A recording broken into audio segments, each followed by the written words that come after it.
Neil, let's begin with what's going on here legally. The companies get a request to preserve information that we know they preserve anyway.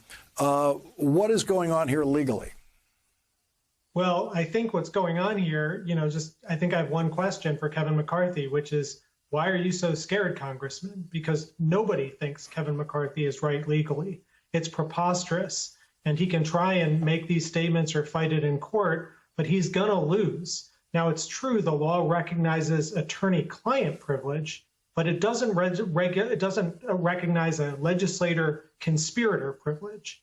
And this is a really silly but dangerous threat. I mean, Kevin McCarthy can't tell you what law is being violated. He can't cite to one. And yet he's threatening retaliation against third parties, these companies like social media companies, phone companies, and the like. And what is he threatening for? Just merely complying with a subpoena, a lawful subpoena.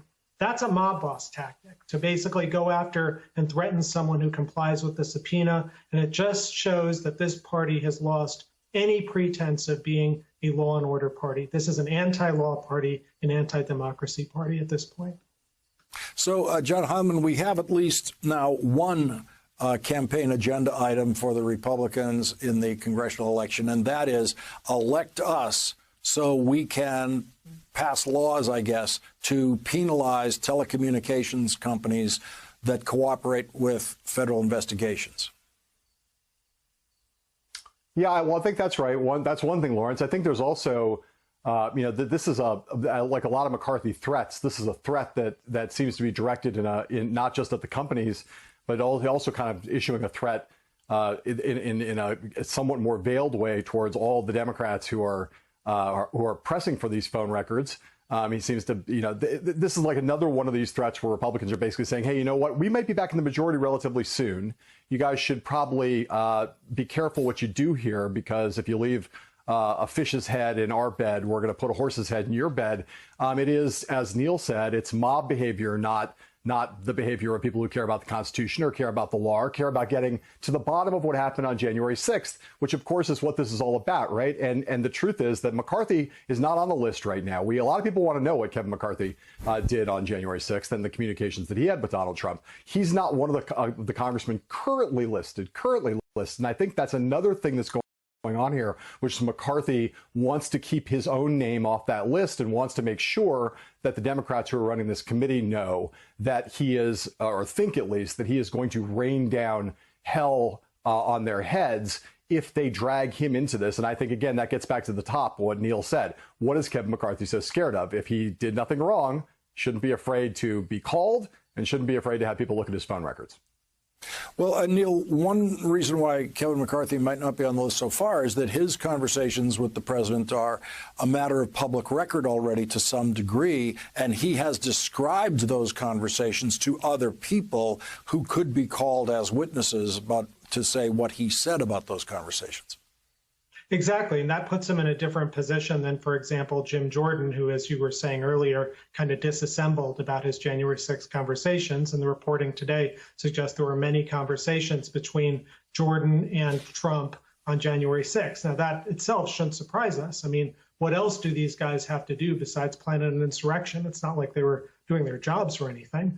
And meanwhile, Matt Gaetz, who's also a subject of the new reporting, saying that he had these conversations with Trump, I think he's just excited that he's making headlines for something beyond being in a federal sex trafficking investigation. But the bottom line is that, these conversations look like they happen. I think Congress is absolutely right to say, preserve the records. We can't trust these people not to try and delete them. And so that's why they've issued this lawful order to the telephone companies. It's absolutely a by-the-book thing to do in an investigation, and there's zero that's unlawful about it. And, John Hyman, all we're going to get here in the end is a record of a phone call having happened. We aren't going to get the contents of the phone call. We're not going to get the words they said.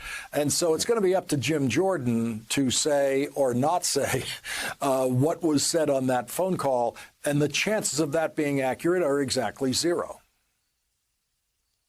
Well, that's right. Obviously, Lawrence, although, I think I want to just say so far, This committee has done everything, as far as I can tell. They've done everything that I would have wanted them to do, and everything that they've done has been right. They have been so far playing hardball. We'll see how long that continues, because I do think that what we want, if we want to get to the bottom of what happened on January 6th, is we want Kevin McCarthy to have to testify. We definitely want Jim Jordan to have to testify, because as Neil again just suggested, he's already lied. He's already basically acknowledged this week that he lied previously about the phone call, about the number of the phone calls he had with Trump. We know that Jim Jordan is a person of interest, so to speak, in this investigation for things that we know he said and did on that day, for his involvement in encouraging the Stop the Steal protest, and for the fact that, we all know Jim Jordan suddenly got a nice little Medal of Honor from Donald Trump before Trump left office. We all wonder what that's about, too. So I think these guys all need to be hauled up before this committee. They all need to testify under oath. They all need to be, if they won't come, they need to be subpoenaed.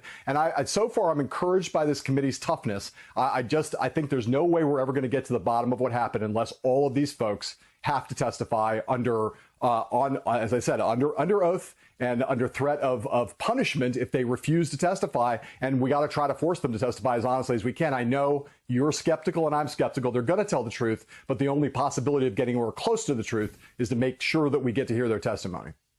So, Neil, if these members of Congress are subpoenaed to testify to the committee, which is the only way they'd show up to testify, they will presumably fight that in court. How much time will get eaten up that way? I mean, that's the old Trump tactic, and they could try and stall and delay it. But I do think that this is a law enforcement investigation. There are reasons to move quickly. And that's my one quibble with my friend John. I think the committee's done everything right, but it's taken a while. I mean, we're 8 months after January 6th, or close to it. And we don't have answers to a lot of basic questions. And there's a narrative being formed now by the Republican Party that January 6th was no big deal. And I can't imagine a more dangerous, frankly, big lie than that. This was a threat, a massive threat to our democracy and everything we stand for. And we need to know what happened, why it happened, and who is behind it.